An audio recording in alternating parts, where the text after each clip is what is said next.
하나님의 은혜로 몽골 단기 선교를 잘 마무리했습니다. 지난주 월요일 날에 저녁에 출발해서 오늘 새벽 4시에 인천 공항에 떨어졌고요. 이제 교회는 한 6시 넘어서 새벽 6시 넘어서 도착하였습니다.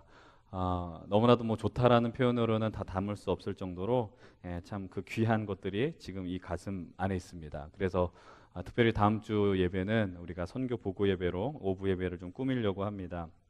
특별히 우리 오부 예배 때 이 단기 선교에 관한 이야기를 더 깊게 나누려고 하고요.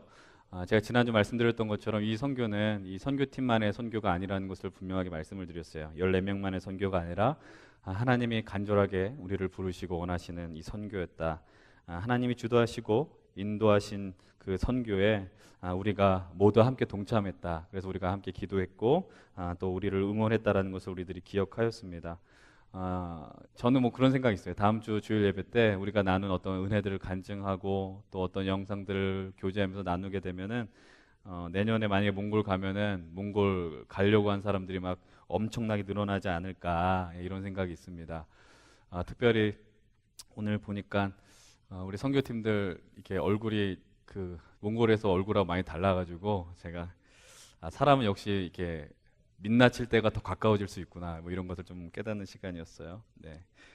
오늘 특별히 이제 설교를 제가 나눌 때 이런 설교자가 이런 말하면 좀 많이 민망한데 그 선교 필요의 누적으로 오늘 설교가 이제 이 주어 목적어와 서술어가 이렇게 좀 안 맞는 느낌이 들더라도 은혜를 구하시면서 들으시길 바랍니다. 예.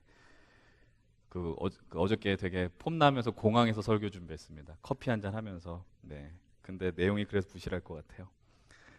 예, 오늘도 우리가 사도행전을 좀 나누려고 합니다. 오늘 우리가 선택한 본문 19절에도 우리가 좀 익숙한 표현이 또 등장하게 됩니다.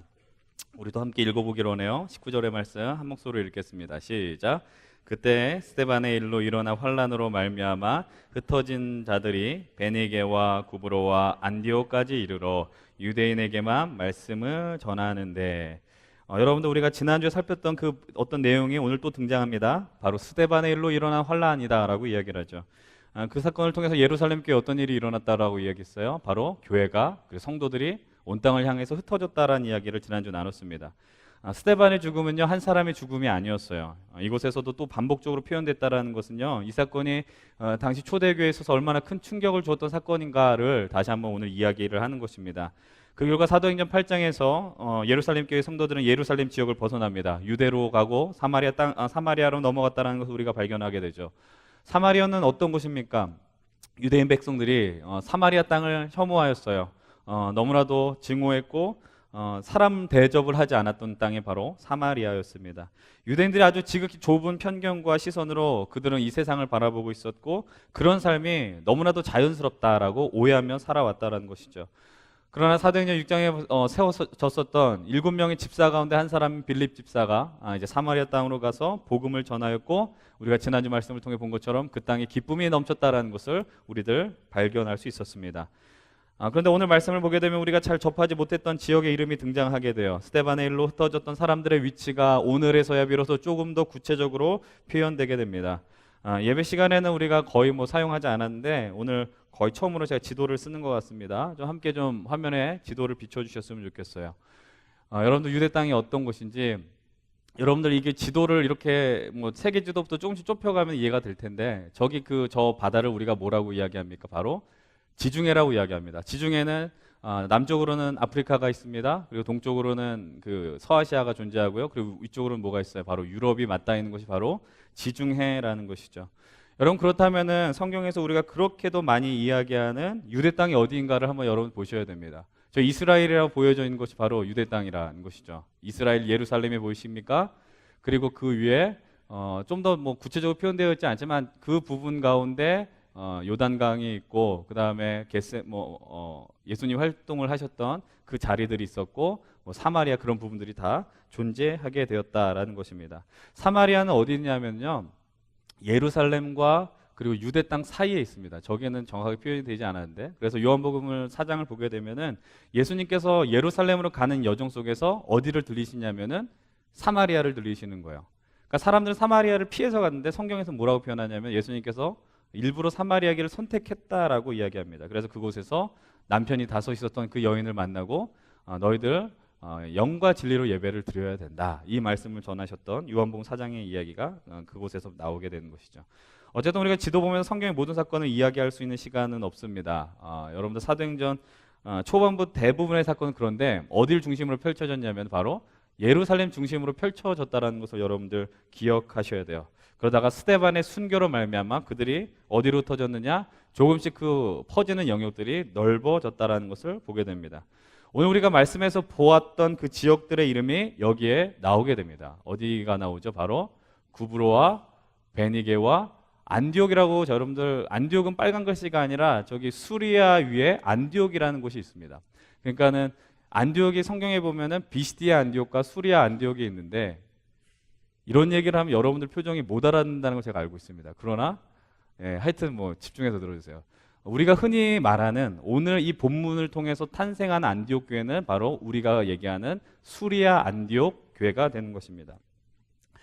여러분들 이 안디옥이라는 이름을 기억할 필요가 있습니다. 안디옥은 우리가 가이사랴 빌립보라고 해서 가이사랴가 그 로마 황제 이름 아닙니까? 마찬가지로 안디옥도 그 로마 황제의 그 안디오쿠스의 이름을 따서 세운 도시가 바로 안디옥이라는 거예요. 그래서 이 지역은 그럼 어떤 모습의 지역이었겠습니까? 당연히 사람들의 왕래가 많고 잘 살고 아주 번화가였다는 것을 우리는 기억할 수 있어요. 그곳에서 바나바와 바울이 주축이 돼서 세계 선교 역사를 주도해가는 안디옥 교회가 세워졌다는 것을 여러분들 기억할 필요가 있습니다. 그러니까 사도행전 초반부는 베드로를 비롯한 예수님의 12제자를 중심으로 예루살렘 교회가 부흥한 역사가 기록이 되어 있고요. 이제 사도행전 후반부에는 이 안디옥 교회, 바울과 바나바를 통해 세워진 안디옥 교회가 이제 선교를 통해서 예수 그리스도의 복음이 퍼져나가는 것을 우리가 말씀을 통해서 보게 되고 있는 것입니다. 많은 사람들이 그래서 선교를 앞두고 사도행전 말씀 많이 봅니다. 여러분들 그 정도로 우리가 이해를 하고 다시 한번 지도를 더 선명하게 보셨으면 좋겠어요. 여러분 이제 핍박받은 그리스도인들이 지중해에 있는 섬, 우리가 뭐 키프로스라고도 지금 이야기를 하는 저 구브로와 베니게와 안디옥 여러 지역으로 흩어지게 됩니다. 그러니까 이 말의 의미는 뭐냐면 그들이 도피를 할 때 육로로만 가지 않았다는 거죠. 배를 타고 구브로 섬까지 나갔다는 것을 우리는 발견할 수 있게 됩니다. 여러분들 이 구도를 잘 보시면 좋을 것 같아요. 이제 다시는 안 보여드릴 거니까 이제 지도를 이제 안 보여주셔도 좋을 것 같습니다. 여러분은 그런데 이 예루살렘에서 흩어진 사람들이 이 구브로와 베니게, 그러니까 뭐 배 타고 멀리 가고 또 더 먼 걸음을 갔었는데 그곳에서 그들이 무엇을 했느냐 성경이 어떻게 표현합니까? 19절 다시 한번 제가 읽어드릴게요. 스데반의 일로 일어난 환란으로 말미암아 흩어진 자들이 베니게와 구브로와 안디옥까지 이르러 유대인에게만 말씀을 전했다라고 성경이 이야기합니다. 여러분 이 말씀의 의미가 이해가 됩니까? 사도행전 8장에서 만났었던 이 사람들, 흩어졌던 사람들이 이제 구브로와 베니게 뭐 안디옥까지 갔다라고 성경이 이야기를 하는데 근데 그곳에서 복음을 전했습니다. 근데 누구에게 복음을 전했느냐? 바로 유대인에게만 복음을 전했다라고 성경은 이야기하고 있습니다. 제가 이것을 쉬운 예를 들으면서 이야기를 할게요. 오늘 이제 예화를 들을 때 아마 선교지에서 경험했던 이야기들이 아주 많이 나올 겁니다. 뭐 어쩔 수 없는 것 같아요. 그걸 좀 많이 이해해 주셨으면 좋겠고요. 우리가 지난 월요일부터 이제 어제까지 그리고 오늘 이제 새벽까지 일주일의 시간 동안 이제 선교를 다녀왔어요. 이제 몽골 사람들을 위해 기도하고 왔는데 그냥 예를 드는 겁니다. 실제로는 그러지 않았는데 몽골 땅에 막 우리가 도착을 했는데 그 몽골에서 우리가 누구를 찾는 것입니까? 바로 우리와 동일한 언어를 쓰고 똑같은 외모를 갖고 있는 한국 사람을 막 찾는 거예요. 우리가 갔던 곳에는 한국 사람이 있을 리가 만무하죠. 왜냐하면 울란바토르 수도가 아니고 시골 깊숙한 동네였으니까. 어쨌든 그곳 한국인을 만났다고 칩시다. 그곳에서 우리들이 한국인들에게만 그러니까 비싼 비행기 티켓 값을 지불하고 그 땅 인천공항을 떠났는데 몽골 땅에서도 한국인만을 향해서 복음을 전했다라는 것이죠. 여러분들 이것이 무조건 잘못되었느냐라고 이야기할 수는 없을 거예요. 물론 나름의 가치도 있었겠지만 그리고 그걸 통해서 누가 예수님 만나고 회복될 수 있다면 그 얼마나 감사한 일이겠습니까? 그러나 이 사도행전을 기록한 누가가 이 구절을 기록한 분명한 의도는 무엇이냐라는 것이죠. 그것은 바로 이 유대인들이 그러니까 흩어졌던 유대인들의 사고가 그들의 지리적 위치는 예루살렘과 유대와 사마리아 땅끝 물론 나아갔지만 그러나 그들의 이 정서적인 어떤 경계 그 한계를 이들은 벗어나지 못했다라는 것을 지적하고 있는 겁니다. 물론 몸은 유대를 벗어났습니다. 사마리아에도 있었고요. 저 멀리 저 헬라 이방인들이 있는 곳에 있습니다. 그러나 그곳에서 그들은 예수님의 이름을 기억하고 예수 그리스도의 이름을 전하긴 하였지만 여전히 선포 대상은 자신들과 똑같은 유대인들이었다라는 사실입니다. 여러분 이 장면을 바라보면서 어떤 생각이 드십니까? 저는 이것을 보면서 참 인간이란 존재는 자기의 상황을 극복하는 것이 참 쉬운 존재가 아니라는 것입니다. 여러분 우리는 늘 넓은 곳을 동경합니다. 우리 청년 때 젊을 때에 많이 해외를 경험하고 싶어요. 뭐 교환학생으로도 가고 싶어하고 뭐 해외 지사에도 가고 싶어하고. 근데 여러분들 그러나 지역적인 한계를 우리가 극복했다고 해서 우리 어떤 정서적인 한계, 우리 어떤 이 영적인 한계가 극복이 되느냐? 절대로 그렇지 않다라는 것입니다. 이 말씀을 보게 되면서 스데반의 환란으로 인해서 흩어졌던 자들의 오늘 이 나타냈던 모습이 이들만의 모습이 아니라는 거예요. 우리들의 모습 속에서 아주 자연스럽게 경험되어지고 있다라는 생각해 봅니다. 이 말의 의미가 무엇이냐면은 간단하게 말하면 이거죠. 우리가 갖고 있는 복음은 너무나도 좋은 것입니다. 하나님께서 우리를 너무나도 사랑하셔서 인간이 되셨고 또 우리를 죽음에서 건지기 위해서 구원하시기 위해서 십자가 죽음을 감당하셨고 삶 안에 부활하셨고 죽음의 권세를 이기셨고 그것이 우리로 살 소망을 오늘 우리에게 주었다라는 거 얼마나 감사하며 행복한 소식입니까? 여러분 그런데 좋으면 나눠주고 싶잖아요. 좋으면 전해주고 싶단 말입니다. 그래서 우리 하나님께서는 우리로 하여금 우리를 부르시고 증인의 삶을 살게 하시더라. 그런데 정말로 이 좋은 이 복음 앞에서 우리들이 그런 마음을 갖고 있느냐라는 것이죠. 여러분 물론 가장 가까운 가족들에게 복음을 전하는 일이 쉬운 일이 아닙니다. 우리가 그것을 더 잘 알고 있어요. 근데 지금 말하려는 그런 접근이 아니고요. 이 예수 그리스도의 이 복음의 이야기, 구원의 이야기 정확하게 말하면 예수님을 믿음으로 말미암아 새로운 생명을 경험하는 자들이 내가 원하고 내가 사랑하고 내 어떤 이 인식 속에서만 있는 자들, 내가 품어주고 싶은 자들만 이 하나님의 은혜를 경험해야 한다라고 생각할 때가 꽤 많이 있더라라는 것입니다. 이 말의 의미가 쉽게 표현하면 이거예요. 나하고는 좀 관계에 불편한 사람들이 있을 수 있어요. 때로는 우리가 같은 공동체에 있고 신앙생활을 하다 보면은 저런 사람들도 교회에 나올 수 있느냐? 우리가 스스로 그 사람을 보면서 정죄하고 규정을 짓고 한계를 지으면서 판단한 일들이 우리 인생 속에서 많이 있다라는 것입니다. 하나님께서 분명 우리를 위해서 당신이 행하신 일들을 우리 스스로의 한계와 우리의 어떤 관점을 통해서 규정하고 나누는 것을 절대로 원하지 않는다라는 거예요. 그래서 우리들이 지난주 나누었던 말씀을 기억해야 됩니다. 하나님 그래서 우리를 어떻게 하시는 겁니까? 흩트게 하신다라는 거죠. 우리의 의지대로 흩트는 게 아닙니다. 하나님 당신의 의지로 우리의 어떤 생각을 깨트리시고 지역적인 한계를 깨트리시면서 흩어버리시더라라는 것이죠. 우리가 다녀온 국가는 몽골은 불교 국가입니다. 작년에 갔던 네팔에 비하면 종교적인 색채는 아주 옅어요. 아주 좀 진하진 않은데 여전히 그래도 그들의 중심 속에는 불교 사상과 무속 종교 사상이 강하게 있습니다. 근데 여러분 그렇다면 우리가 이렇게 생각해 하는 것이 마땅한 것입니까? 저 몽골과 네팔은 하나님이 외면한 땅이고 우리 대한민국은 하나님이 사랑한 땅인가? 그들은 우상을 숭배하니까 하나님께 사랑받을 자격이 없는가? 이렇게 생각할 수 있습니까? 그럴 수 없다라는 것이죠. 여러분 우리가 150년 전에 이 땅에 하나님을 알만한 것이 이 땅에 도저히 존재하지 않았습니다. 유교와 불교와 무속 종교들이 아주 정말 가득했던 이 땅에 정말 술과 노름과 도박으로 가득했던 이 땅에 하나님께서 우리나라를 지극히 사랑하셔서 저 멀리 있는 20대 초반의 젊은이들을 오늘 우리에게 보내주셨고 오늘 우리로 하여금 이곳에서 하나님을 예배하겠다 하는 사실을 우리가 기억한다면 여러분 우리는 복음의 은혜를 경험한 사람들이거든요. 그런 것을 기억한다면 우리가 우리 사고의 한계를 절대로 규정 지을 수 없다라는 것입니다. 이런 현실 속에서 사도행전의 저자는 이 누가는 사도행전의 흐름을 바꾸는 것만이 아니라 세계 역사의 흐름을 바꾸고 복음의 방향을 바꾸는 위대한 말씀을 아주 짧은 구절로 표현하고 있습니다. 바로 20절 말씀입니다. 20절의 말씀 한 목소리로 읽겠습니다. 시작.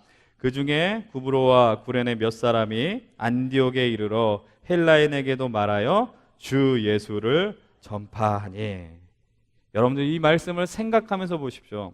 구브로와 구레네 몇 사람, 아까 전에 우리 지도에서 봤었던 것처럼 예루살렘의 북쪽 그리고 섬으로 넘어갔었던 그 사람들이 안디옥에 이르러서 안디옥으로 건너와서 어떤 일을 벌이고 있느냐?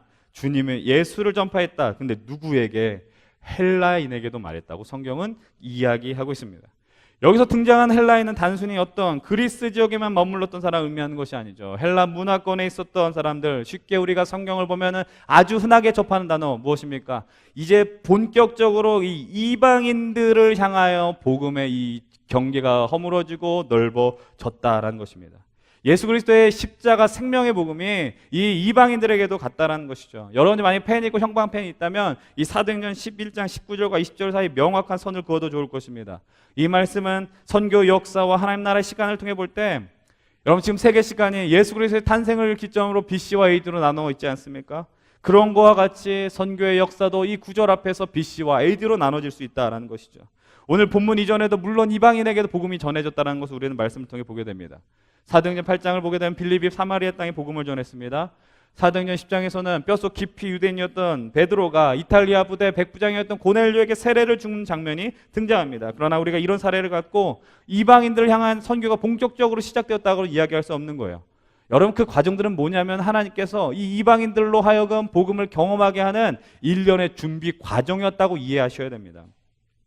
여러분 사도행전이 시작하자마자 예수님께서 그 제자들 향해서 말씀하시죠. 성령을 약속하셨고 너희들이 온 땅 증인이 되라라고 말씀하셨습니다. 그리고 제자들은 9박 10일간의 영성 수련을 통해서 강력하게 성령을 대망하였고 그 역사를 통해 예루살렘 교회가 세워졌습니다. 그리고 그 예루살렘 교회 이후에 이 복음의 영역이 유대 땅에만 머물러 있다가 스데반의 죽음으로 말미암아 그리고 교회를 향한 견딜 수 없는 강력한 박해로 말미암아 여러 곳으로 흩어진 유대인들, 우리가 흔히 디아스포라라고 이야기하는 그 그리스도인 가운데 몇 사람들이 처음에는 유대인들에게만 복음을 전하다가 이 어떤 일이 벌어지는 겁니까? 드디어 이방인들에게도 복음을 전하게 되었다. 이 위대한 사건이 시작된 이야기가 바로 오늘 우리가 선택한 본문이다라는 것이죠. 여러분 이런 짧은 본문을 볼 때 여러분들 이 쓰여진 글씨 자체만을 바라보면요 우리가 그냥 쉽게 넘어갈 때가 있어요.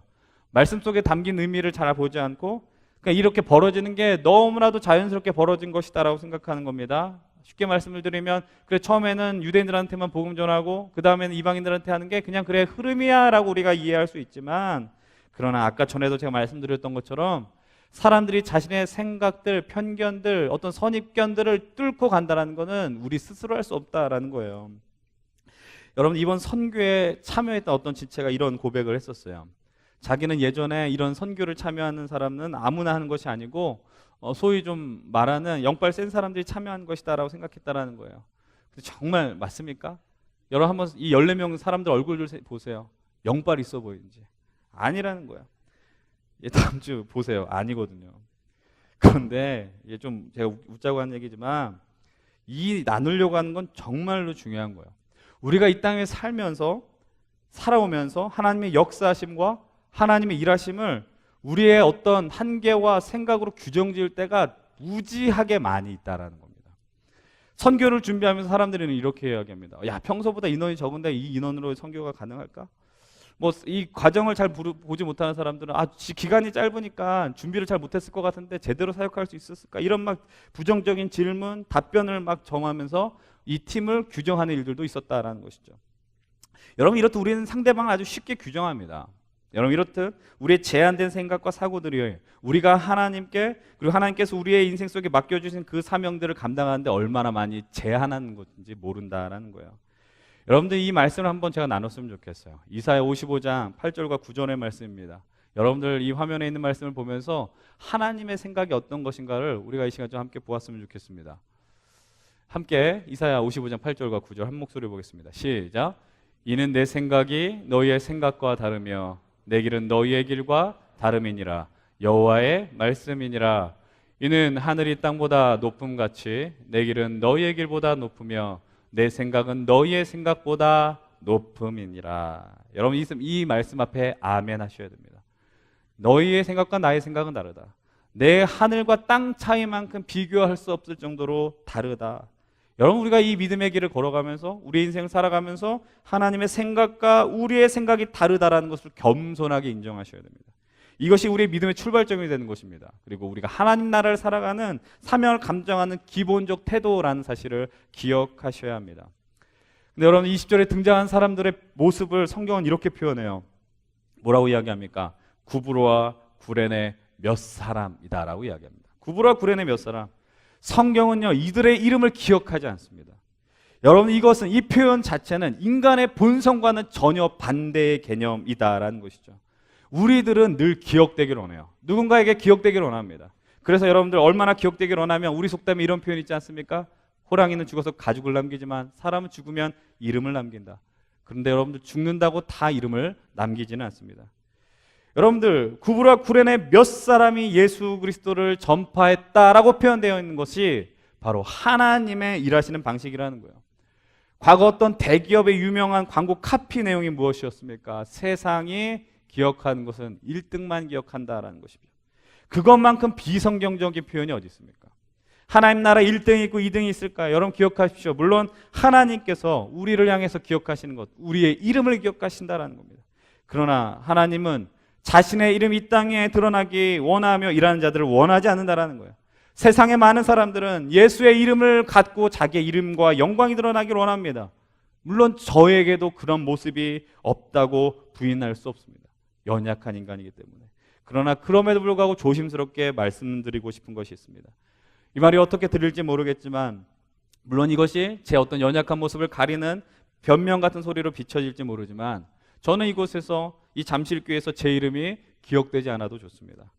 잠실교회에서 저의 이름이 최모모 목사가 어떤 일을 했고 어떤 설교를 했고 이런 것들을 기억하지 않아도 좋다라는 생각을 해봅니다. 그것보다 매주 선포되어진 이 말씀과 하나님의 이 나라에 대한 소망을 갖고 나아갈 때, 누군가는 하나님과 멀리 있었던 자가 주님 만나는 역사가 일어났다.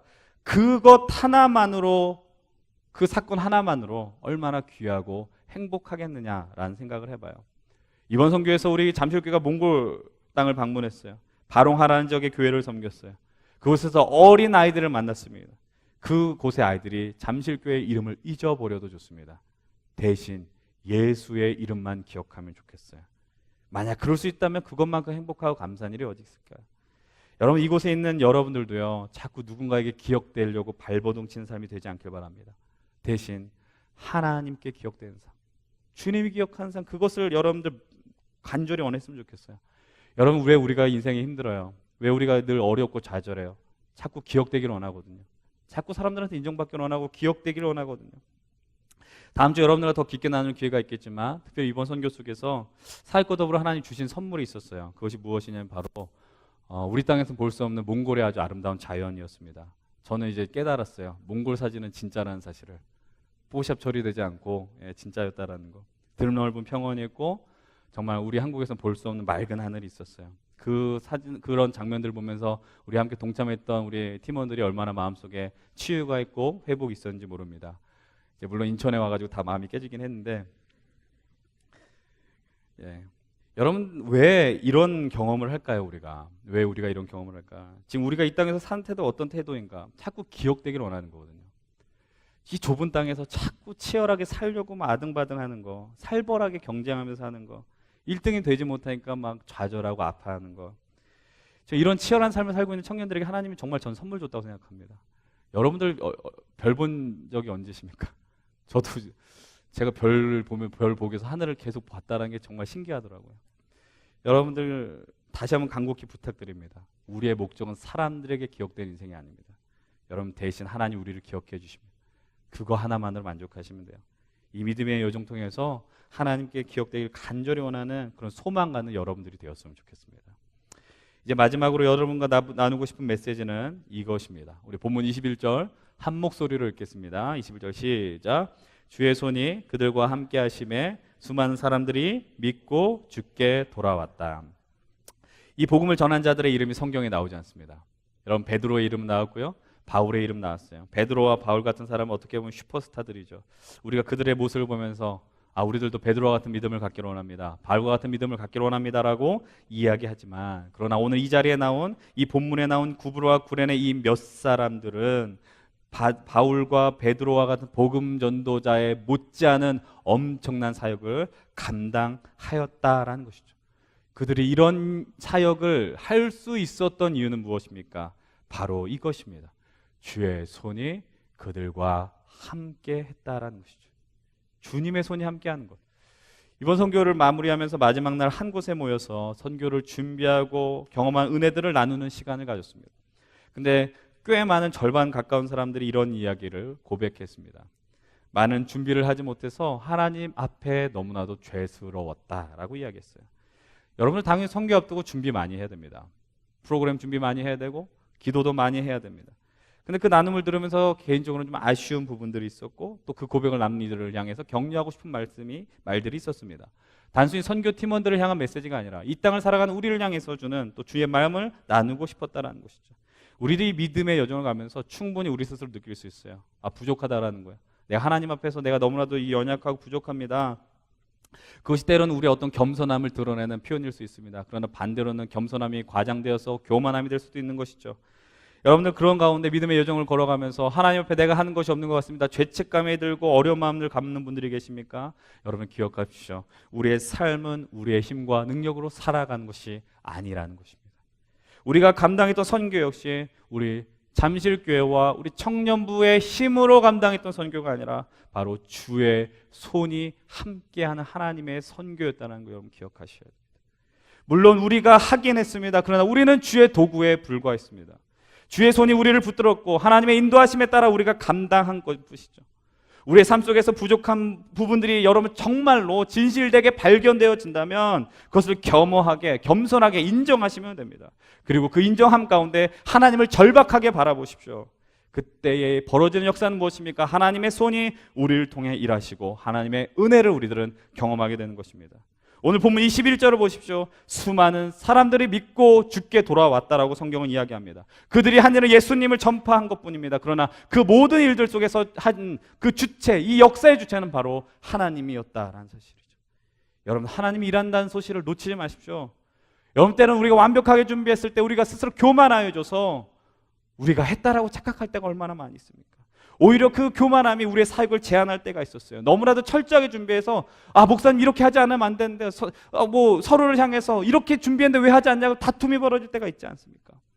그러나 그것이 아니라 우리의 연약함과 부족함, 그것에 주의 역사를 더 간절히 바랄 때 우리의 부족함에 하나님이 일하실 공간들은 더 크게 마련돼진다라는 사실입니다. 여러분, 그렇다면 이제 우리가 무엇을 해야 하는지 아십니까?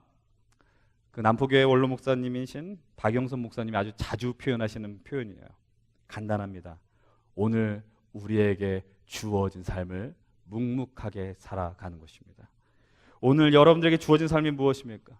여러분들 삶 속에 하나님이 부여한 그 삶의 자리는 무엇입니까? 우리 각자 선교팀이 맡았던 자리들이 있었어요. 우리들의 삶의 자리가 있어요. 가정에서 하는 일이 있습니다. 내가 이만큼 했으니까. 여러분, 때로는 기도를 너무 많이 해서 실망할 때가 더 있지 않습니까? 하나님 이렇게 기도했는데 왜 이렇게 역사하지 않습니까? 물론 열심히 하십시오. 그러나 그것이 내 이름을 드러내며 나의 믿음의 어떤 공적을 드러내기 위한 행동이라면 멈추십시오. 어떤 성공적인 결과를 위해서 우리가 하는 것이 아닙니다. 오늘 말씀 속에서 주의 손이 함께 하는 것, 그것이면 우리는 족한 것입니다.